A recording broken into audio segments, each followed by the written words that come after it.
Salut la machine et j'espère que tu es au top. Dans cette vidéo, on va voir la notion de travail d'une force et de pas n'importe quelle force, mais d'une force conservative, en particulier la force électrique. J'ai juste envie de te montrer comment on arrive à la définition qu'on balance comme ça en cours.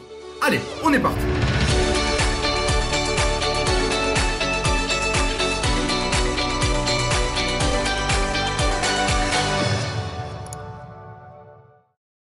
Le travail de différentes forces, en particulier d'une force conservative, alors on va tout de suite voir ce que c'est, et cette fois-ci, dans cette vidéo, on va traiter de la force électrique. Alors la force électrique, juste un petit rappel, c'est par exemple la force d'un aimant. C'est quelque chose qui paraît invisible, donc c'est une de ces forces invisibles, donc on ne remarque pas qu'il y a une force qui nous attire jusqu'à ce qu'on se rapproche justement de cet aimant.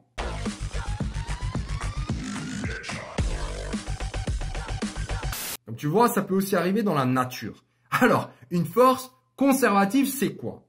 C'est quand le travail ne dépend pas du chemin, mais uniquement du point de départ et du point d'arrivée. Ça peut paraître un peu bizarre, mais regarde. En gros, ça veut dire ça. J'ai une force, F, qui part de A et qui va jusqu'à B.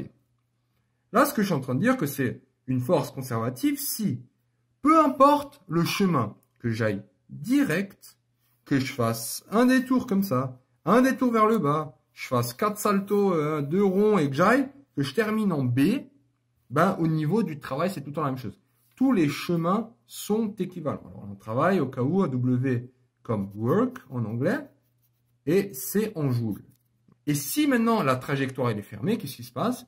Ben, le point de départ il est là, je fais tout ce que je veux faire et je termine ici. Ça veut dire que A est égal à B. Et si A est égal à B, ben le travail va être quoi? Il va être nul. Exactement. Donc, en force conservative, on a vu le poids. Donc, si tu n'as pas encore vu, c'est parti. Comment trouver la définition du poids. Et maintenant, on va voir comment trouver la définition d'un travail d'une force électrique. Considérons le cas suivant pour le travail d'une force électrique. Soit une particule de charge Q. Alors bon, c'est important, force électrique, hein, c'est tout ce qui est avec loi de Coulomb, si tu n'es pas au point. De toute façon, on va revoir un tout petit peu ici. Il faut qu'il y ait forcément des charges. Si tu n'as pas de charge, ben, ce n'est pas électrique, hein, ça n'attire pas. Et de masse petit m, dans un champ électrique d'intensité E. Alors, j'ai représenté ici, par exemple, le truc. Donc là, j'ai deux plaques qui sont, deux armatures qui sont chargées. Donc, on peut dire maintenant, par exemple, que cette armature, elle est chargée positive. Celle-là, elle va être négative. Et à ton avis, si là, je lâche une charge et qu'elle se déporte vers ici, c'est quoi la force? Ça veut dire que la charge, elle doit être de quelle charge, justement, pardon, la particule doit être de quelle charge alors? Elle doit être de charge positive, parce que le positif sera attiré par l'inverse. Donc ça, c'est le genre de petite question, hein. Il faut se méfier, donc on peut en déduire.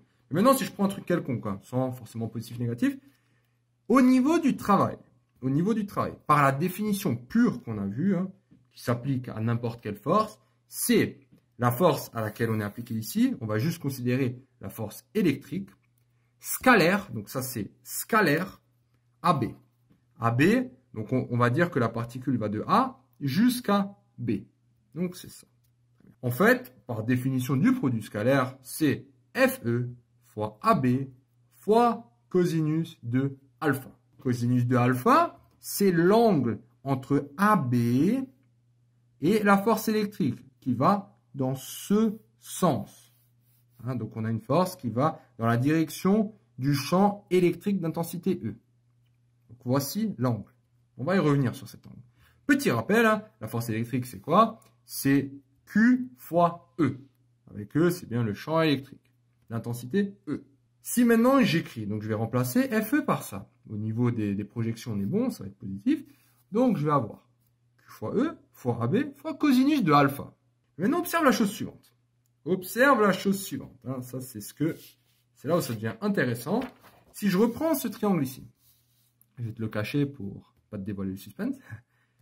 Là, j'ai bien l'angle alpha, qui est l'angle entre FE et la trajectoire. Ok, très bien. Donc là, j'ai mon angle alpha. lui, il va être parallèle à CB. Donc là, j'ai A, B, C, donc qui forment bien un triangle rectangle.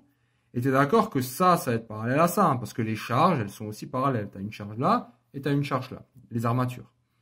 Donc cet angle, hein, c'est les angles alternes internes, hein, donc cet angle va être égal à cet angle. Donc du coup, là, je me retrouve avec quoi? Je me retrouve avec un triangle rectangle avec une distance que je nomme L. Oui. Et quoi d'autre? AB. Donc AB, c'est bien ma distance de déplacement. Qu'est-ce que j'observe? Que le cosinus de alpha, par la trigonométrie, saut K, on a déjà vu ça quelques fois maintenant, cosinus de alpha, ça va être adjacent L sur AB. Ça, c'est le cosinus d'après la trigonométrie. Donc, L, c'est égal à cosinus de alpha fois AB. Et ça, c'est intéressant parce que cosinus de alpha fois AB, c'est-à-dire ça, on le retrouve exactement ici. Donc, si tu veux, notre formule, elle va déjà un tout petit peu se simplifier. Au lieu de devoir calculer des cosinus et tout ça, on va juste avoir QE fois L. Quel? Voilà pour le travail. Alors, c'est un peu comme le poids. Le poids, on a vu que si le poids, donc le travail du poids entre A et C, ça va être mg, fois la hauteur. Ben là, au niveau des charges, ça va être donc QE, donc ça va être la force, et après, il faut juste sa distance entre les deux points, A et B. Ok? Alors, tu vas voir qu'on peut encore un tout petit peu plus le simplifier. Donc déjà au niveau des unités, hein, parce que c'est pas forcément évident. Donc le travail du poids en joules, hein, comme d'habitude, un travail c'est en joules. Q, coulomb, c'est des charges. Hein. Donc là, j'ai coulomb, que ce soit négatif ou positif, l'unité restera toujours la même. Le champ électrique, ça va être des volts par mètre. Et la longueur, une longueur, c'est en mètres. Donc très bien. Ensuite, quoi d'autre? Petit rappel. La tension UAB. Alors, quand est-ce qu'il y a une tension, juste au cas où, c'est quand il y a une différence de potentiel. Donc là, j'ai quelque chose de positif, j'ai quelque chose de négatif, donc forcément, je vais avoir une tension. Du négatif vers le positif. Okay. Alors, cette tension, en fait, donc d'un champ électrostatique de constante E, elle nous est donnée par UAB est égal à E, donc c'est ce champ, fois la distance L. Donc ça, encore une fois, c'est la distance entre A et B, que je peux noter XB moins XA. On observe encore quelque chose de mieux. C'est que U fois égale à E fois L. Donc E fois L, qui est là, qu'est-ce que c'est égal à quoi? Je viens de te le dire. C'est égal à U de AB. Donc juste ce EL. Ça, c'est égal à ça. Donc si je mets tout ensemble, j'obtiens juste que le travail de AB de la force électrique, ça va être Q fois la tension entre A et B. Hein, donc voilà, maintenant, au moins, tu comprends, tu es au point au niveau des formules, et selon ce que tu connais, en fait, tu vas remarquer qu'il suffit de, donc là, juste pour que tu le résumes, hein, je l'ai écrit ici, voilà, juste que tu résumes, donc ça va être ton travail. La forme la plus simplifiée. Et juste un petit truc, si maintenant, on te dit, pas directement la tension, mais qu'on te donne au point B, on te dit VB, tu connais, et tu connais VA, hein, tu as la tension aux deux points. Du coup, la tension entre A et B, ça va être donc UAB, ça va être UA moins UB. Alors, pardon, attends, c'est bien V1, comme ici. Donc, ça va être VA moins VB. Comme ça, au cas où, selon les exercices, tu auras tous les outils nécessaires pour calculer Q fois la tension entre A et B. Voilà, félicitations d'être arrivé jusqu'au bout de cette vidéo.